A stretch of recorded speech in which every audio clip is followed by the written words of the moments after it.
ఓం శ్రీ మాత్రే నమః. శ్రీ గురుభ్యో నమః. అమ్మవారి పిలుపు ఛానల్కి స్వాగతం అండి.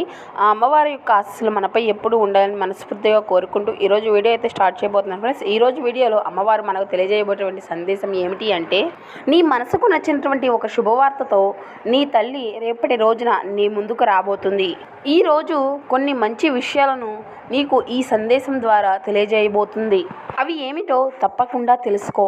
చూడు, నీవు కలలు కంటున్నటువంటి అదే విధముగా నీకు ఏదైతే సమస్యలు ఉన్నాయో వాటి నుండి నీకు ఏదో ఒక విధముగా అంటే వాటి నుండి పూర్తిగా బయటకు పడవేస్తున్నాను అని పూర్తిగా నీవు అర్థం చేసుకో. అది అంతా ఎలా జరుగుతుంది తల్లి అని నీవు అనుకోవచ్చు. నీకు చేతి నిండా ధనం లేక అంటే అనవసరం లేనటువంటి ఖర్చులకు కూడా నీవు అధిక మొత్తంలో ఆ యొక్క ధనాన్ని నీవు ఖర్చు చేసి నీ దగ్గర ఉన్నటువంటి ధనాన్ని అంతా కూడా పూర్తిగా నీ నుండి తొలగించుకున్నావు.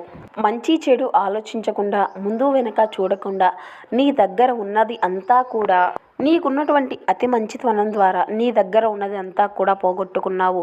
కాబట్టి ఈరోజు నీకు ఈ సందేశం ద్వారా ఒక మంచి మాటలను నీకు అందించబోతున్నాను. తప్పకుండా నీవు ఒక్కసారి ఆలకించు అనేసి అమ్మవారు అయితే ఈ చక్కని సందేశాన్ని అయితే ఈ రూపంలో మనకు ఈ విధంగా ఈరోజు తెలియపరచడానికి వచ్చారండి. కాబట్టి ఆ సందేశంలో ఉన్నటువంటి ఆ పరమార్థం ఏమిటో ఇప్పుడు మనం పూర్తిగా తెలుసుకుందాం. అంతకన్నా ముందు అందరికీ ఒక చిన్న రిక్వెస్ట్ ఫ్రెండ్స్, మా వీడియోని ఎవరైనా కొత్తగా చూసినటువంటి వారు ఉంటే మా ఛానల్ అయితే సబ్స్క్రైబ్ చేసుకోండి. మా వీడియో కనుక మీకు నచ్చినట్లయితే ఒక చిన్న లైక్ చేసి మమ్మల్ని సపోర్ట్ చేయడం మాత్రం మర్చిపోకండి. బిడ్డ, నీకు ఉన్నటువంటి అతి మంచితనం వల్ల నీ దగ్గర ఉన్నటువంటి ధనాన్ని అంతా కూడా పోగొట్టుకోగలిగావు. అదేవిధంగా నీవు నీ యొక్క బంధాన్ని కోల్పోయి ఉండొచ్చు, నీ యొక్క ధనాన్ని మొత్తాన్ని కూడా నీవు కోల్పోయి ఉండొచ్చు, లేదంటే నీకు సంబంధించినటువంటి వారిని లేదంటే నీకు ముఖ్యమైనటువంటి వారిని ఎవరైనా సరే నీ యొక్క అతి మంచితనం వలన నీ నుండి పూర్తిగా వారు దూరమైపోయినటువంటి పరిస్థితులు అయితే నీ యొక్క జీవితంలో ఎదురయ్యాయి. ఇలా ఏదైతేనేమిటి నీ యొక్క అతి మంచితనం వలన చాలా కోల్పోయావు. ఎన్నో నష్టాలను నీ యొక్క జీవితంలో చవిచూస్తూ ఎంతో బాధపడుతూ వస్తున్నావు. నీకు ఒక మాట చెబుతాను, విను. చూడు, నీవు నీ మనసు అంతా కూడా దేని గురించి అయితే ఆలోచిస్తూ ఈ సందేశాన్ని నీవు వింటూ ఉన్నావో, దేని గురించి అయితే బాధపడుతూ దిగులు పడుతూ నిరాశలో చెంది ఉన్నావో, నీ కోసం కొన్ని మంచి మాటలను ఈరోజు ఈ సందేశం ద్వారా నీకు వినిపించబోతున్నాను. చూడమ్మా, ఈ మాటలు నీ మనసుకు కొంత నొచ్చుకునేలా ఉన్నా కానీ పూర్తిగా నీవు తప్పకుండా తెలుసుకోవాలి. చూడు, నీవు దేని గురించి కూడా ఆలోచించకుండా ముందు వెనక అన్నది లేకుండా ఈరోజు బాగుంటే చాలు అన్నట్లుగా ఇప్పటికిప్పుడు అనవసరమైనటువంటి ఖర్చులు సైతం ఎన్నో రకాలైనటువంటి అనవసర ఖర్చులను పెట్టుకుంటూ వస్తున్నావు. అదేవిధంగా ఎన్నో అనవసరమైనటువంటి వస్తువులను కొంటూ వస్తున్నావు. అలాగే అనవసరమైనటువంటి వాటికి చాలా ప్రాధాన్యతను ఇచ్చావు. ముందు రోజుల్లో నీకు ఏం జరుగుతుందో తెలియదు, ఎటువంటి అవసరం అనేది నీ దగ్గరకు వస్తుందో తెలియదు కదా. నీకు వచ్చేటువంటి అవసరాలు నీకు చెప్పిరావు కదా. అదేవిధంగా నీకు వచ్చేటువంటి ప్రతి సమస్య కూడా నీకు చెప్పిరాదు. కాబట్టి ఏ రోజు ఏ అవసరం ఉంటుందో మనకు తెలియనటువంటి ఊహకందనటువంటి పరిస్థితులు అయితే మన యొక్క జీవితంలో ఎదురవుతూ వస్తాయి. అటువంటి సమయంలో మనం ముందు ఆలోచన అనేది చేయాలి. ముందు ఆలోచన అనేది లేకుండా మన దగ్గర ఉన్నదంతా ఖర్చు పెట్టేసి ముందు ఆలోచన లేకుండా అనవసరంగా ఖర్చులు పెట్టేసుకొని అనవసరంగా అప్పులు పెట్టేసి ఏది కూడా అర్థం కానటువంటి పరిస్థితుల్లో నీవు మిగిలిపోవడం అనేది నాకు అసలు ఇష్టం లేదు. కాబట్టి నీ దగ్గర ఉన్నదానితో నీవు తృప్తిపడు. నీ దగ్గర లేని దానికోసం నీవు అసలు ఆరాటపడవద్దు. ఒకవేళ రాసిపెట్టి ఉండి ఆ అదృష్టం అనేది నీ చెంతకి రావాలి అంటే తప్పకుండా అది నీకు చేరే తీరుతుంది. కాబట్టి అంతవరకు నీవు అంటే ఆ యొక్క అదృష్టం అనేది నీకు దరిచేరే వరకు తప్పకుండా నీవు వేచి ఉండాలి.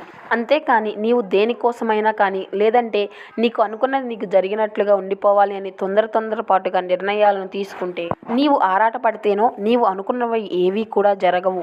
ఏదైనా కానీ ఆచితూచి అడుగులు వేయాలి. జాగ్రత్తగా ఉంటేనే నీవు నలుగురిలోనూ కూడా ఈ వ్యక్తి పలానా వ్యక్తి మంచి ఆలోచనలు చేస్తూ ఉన్నాడు, మంచి తెలివితో ఉంటున్నాడు, అతన్ని మోసం చేయడం మన తరం కాదు అని పొరుగువారు కూడా నీ నుండి నేర్చుకొని జాగ్రత్త పడతారు. అలా కాకుండా నీవు దేనికి కూడా భయపడకుండా దేన్ని కూడా నీవు నాకు చేత కాదు అనుకోకుండా నీవు ఇష్టం వచ్చినటువంటి పనులు అన్నిటినీ కూడా చేసుకుంటూ పోతూ నీవు నిండా మునిగాక నేను ఈ విధంగా చేయకుండా బాగుండేదేమో, ఇలా చేసుకుంటే బాగుండేదేమో అని అనుకుంటూ నీవే బాధపడుతూ నీ యొక్క సమస్యలను నీవే కొని తెచ్చుకున్నటువంటి వాడివి అవుతావు. కాబట్టి నీవు ఏది చెయ్యాలన్నా కూడా 1-4 సార్లు ఆలోచించుకొని నీవు చేయాలనుకుంటున్నది మంచి మార్గమా కాదా అని నీవు నిర్ణయాలు తీసుకొని నీవు ముందడుగు వేయి. అదేవిధంగా నీవు ఏదైనా చేయాలనుకున్నా కానీ వికలాంగులని, పేదవారు అని, అనాథాశ్రమాలు అని చాలా ఉన్నాయి కదా, వారికి కావాలి అంటే సహాయం అందించు. నిజంగా పేదవారు అయితే చాలామంది ఉన్నారు. అలాగని అలా కాకుండా ఏదో అడిగినటువంటి వారికి, ఎటువంటి బాధలు కష్టాలు లేనటువంటి వారికి, లేదంటే ఎటువంటి సహాయం కోరకుండా కేవలం నీ దగ్గర డబ్బు ఉంది అని, కేవలం డబ్బు ఉందని మాత్రమే నీ చెంతకు వచ్చేటువంటి దుర్బుద్ధి గల వారిని అస్సలు నీవు చేరతీయవద్దు. ఇలా చేరదీసి నీవు నిండా మునిగాక, ఇలా అంతా చేసి కూడా నిండా మునిగిపోయినాక నీవు ఏం చేసినా ఎటువంటి ఉపయోగం అనేది నీకు ఉండదు. జరిగిందైతే జరిగిపోయింది. నీవు దేని గురించి అయితే అంతా కోల్పోయాను అని నీవు బాధపడుతున్నావో తప్పకుండా అది నీ చెంతకు రాబోతుంది. నీకు కావాల్సినటువంటి అదృష్టాన్ని, నీకు దక్కవలసినటువంటి అదృష్టాన్ని తప్పకుండా నీ చెంతకు చేర్చే బాధ్యత నాది. తప్పకుండా నీవు పొందుకోబోతున్నావు. అయితే దీనికి ముందు నీకు ఒక జాగ్రత్త అయితే చెప్పాలని అనుకుంటున్నాను. అది ఏమిటి అంటే, మునుపటిలాగా నీ యొక్క జీవితాన్ని చిందరవందర చేసుకోవద్దు. 1-2 సార్లు ఆలోచించు. అది వ్యాపారమైన, ఉద్యోగమైన, ఎటువంటి పని అయినా కానీ అది సరి అయినదా కాదా అని 1-4 సార్లు ఆలోచించి దాని పట్ల నీవు నిర్ణయాన్ని తీసుకోవడం అలవాటు చేసుకో. ఈ విధంగా ఇక నీకు రాబోయేటువంటి రోజుల్లో నీవు జాగ్రత్త పడుతూ ఆలోచిస్తూ నీవు ముందడుగు వేస్తావు అని, ఎప్పుడూ కూడా నీకు తోడుగా నేను ఉంటాను అని, అది ఏ సమయంలో అయినా, ఎటువంటి టైంలో అయినా నా మాటగా నీకు మరొకసారి తెలియపరుస్తున్నాను. ఈ మాటలను నీవు ఏమాత్రం కూడా అశ్రద్ధ చూపకుండా నీవు చాకచక్యంగా పాటిస్తావు అని నీ తల్లి నీ నుండి ఆశిస్తూ సెలవు తీసుకుంటుంది. సో చూసారు కదండి ఈరోజు అమ్మవారి యొక్క సందేశం. ఈ సందేశం మీ అందరికీ నచ్చింది అనుకుంటున్నాను. ఈ సందేశం కనుక మీకు నచ్చిన ఒక చిన్న లైక్ చేసి మమ్మల్ని సపోర్ట్ చేయడం మాత్రం మర్చిపోకండి. Thank you for watching.